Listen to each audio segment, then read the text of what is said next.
Forget gurus. Forget anyone claiming to be an online business expert without going through the challenges of entrepreneurship themselves. The Real Money, Real Business podcast is here to prove the best insights in online business comes from your fellow online business builders. We dig into stories of entrepreneurs selling their business on the Empire Flippers marketplace so that you can learn how they made their business profitable, how they overcame obstacles, and what lessons they learned in their online journey. If you want to take your business and your knowledge to the next level, you've come to the right podcast. Let's get started.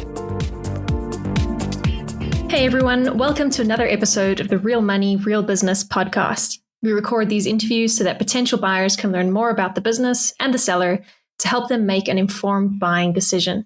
If you would like to learn more about this business, including details like what type of business it is, how much revenue and profit it makes, and all of the assets included with the business, simply visit empireflippers.com/marketplace and search for this business's listing number, which you can find in the video thumbnail and in the description.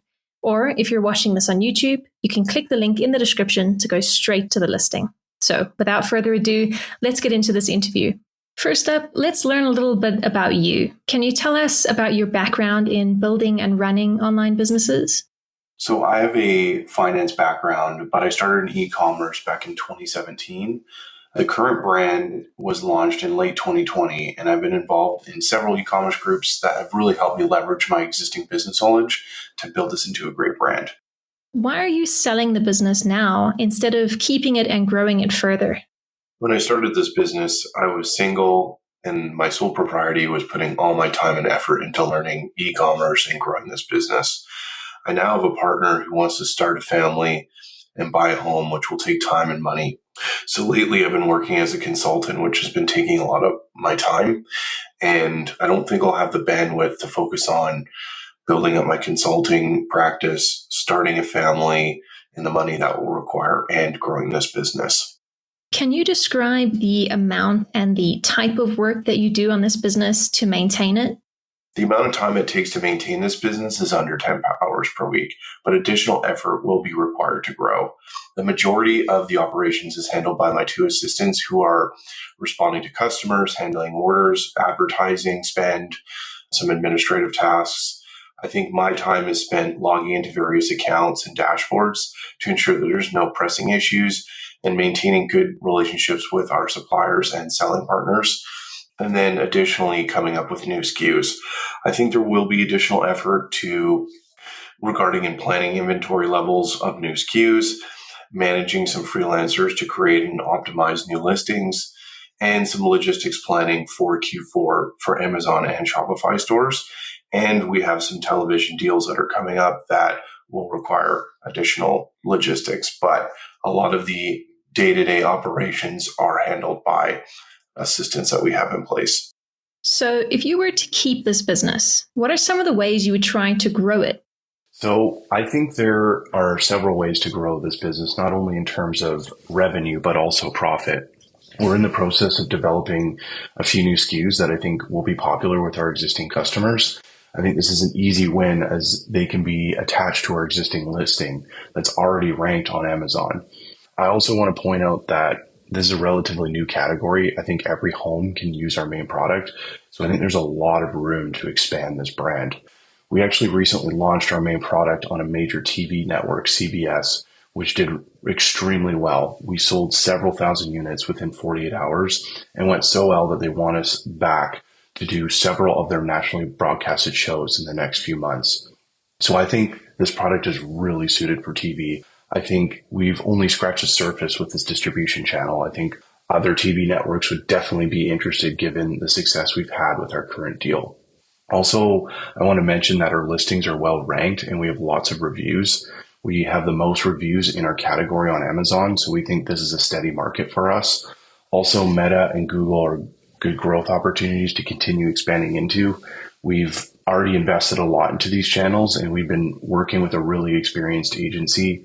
And we think that there's a lot of potential in these sales channels going forward, specifically Meta, where we've really built up a lot of reviews on our Shopify site and built that social proof and a lot of content around that.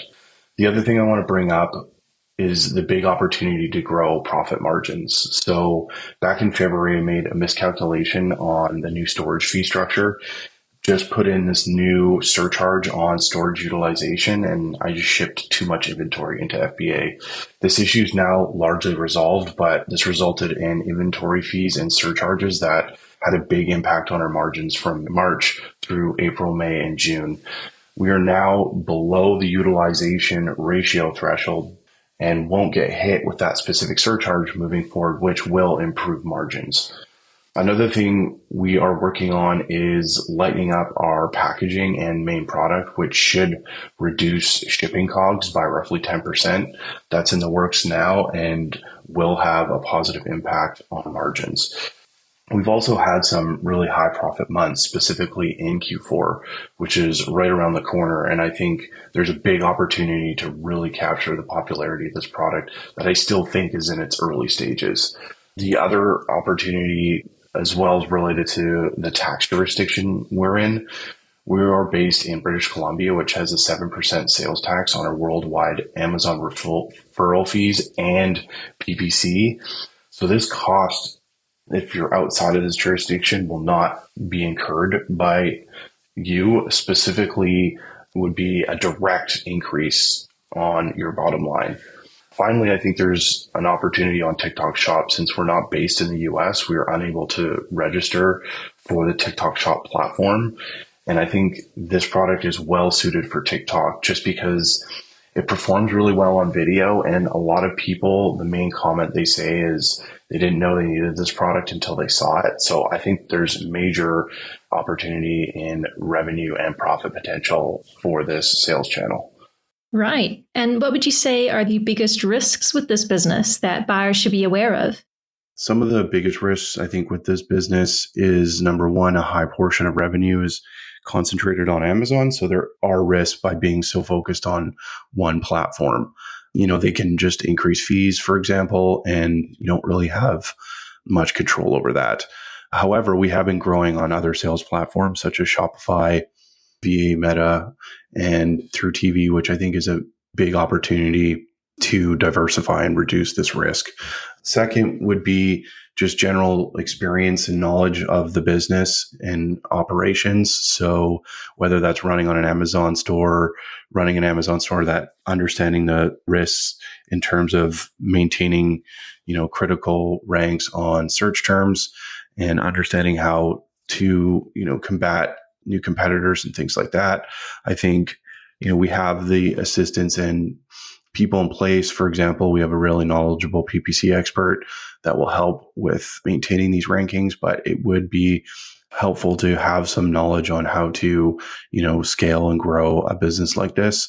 We do have over 5,000 reviews, which is the highest in our product category. So, this really does help with social proof to mitigate these risks of new competitors coming in. However, it would be very advantageous to have some sort of knowledge or experience running a business like this. How much support are you willing to offer the buyer who acquires this business? I'm willing to support, a potential buyer for as long as needed for the buyer to feel comfortable. I think within reason, I think for sure through the end of the year, especially leading up to Q4, I think there is some planning that would be really helpful and knowledge that I have to really make sure that a potential buyer can really take advantage of Q4 because it can be quite lucrative if planned properly. So I would make sure that the buyer would be well positioned to take full advantage of this opportunity and then whatever's needed to make them feel comfortable with the business moving forward. Are you open to negotiating something like an earnout agreement? I'm actually not interested in a earnout structure. I see a lot of potential in this brand and would not want to sell it unless I got a lump sum cash payment. Also, cash is one of the reasons why I am selling this business. So I think it wouldn't make sense for me to take a earnout structure. Okay, final question. If you had to put yourself in the shoes of a buyer, why is your business a business worth buying? I think there's several reasons why our business is worth buying. And the first being, a brand and products have a really good reputation, given the fact that we've got thousands of positive reviews across our various sales channels. And, we also have a strong sales history that, really helps, these algorithms show that you're, a brand with staying power to maintain those rankings and get that coverage in front of customers or that visibility. So we built a lot of equity with our customers. They really love our brand and our product. And so we built up this customer list that, anytime we launch a new product or remarketing, we've shown that these customers do make repeat purchases. So there is some brand value that's been created. Also, we hold, all the trademarks for our names and everything like that. I think that's an important piece to making sure that no one can really copy our brand name. And that's something that, has some, IP value. Also, we've built really strong relationships with our overseas suppliers. This is over, years of, working together and building trust. We've negotiated really favorable payment terms and prices that you as a buyer can leverage to grow this business. So I think that's really, really important to have that trust and ability to, have good payment terms to leverage your existing cash flow. So this is also a new product category. Like I mentioned earlier, I think every home can use this product and we barely scratched the surface. So I think the scale to this brand is massive. And we've also, built a really good relationship with a company that has access to these national TV spots that I think can be really lucrative for the brand. So it's just a matter of, maintaining those relationships. But I think there's several reasons why, there's a lot of equity built so that you can actually scale this brand to the next level. All right, everyone. Thanks for listening. To learn more and see if this business is still for sale, head over to empireflippers.com/marketplace and search for this business listing number, which you can find in the video thumbnail and description. Or if you're watching this on YouTube, click the link in the description to go straight to the listing. Once you've unlocked this listing, you'll find everything you need to know about this business. So, thanks for joining us. See you next time.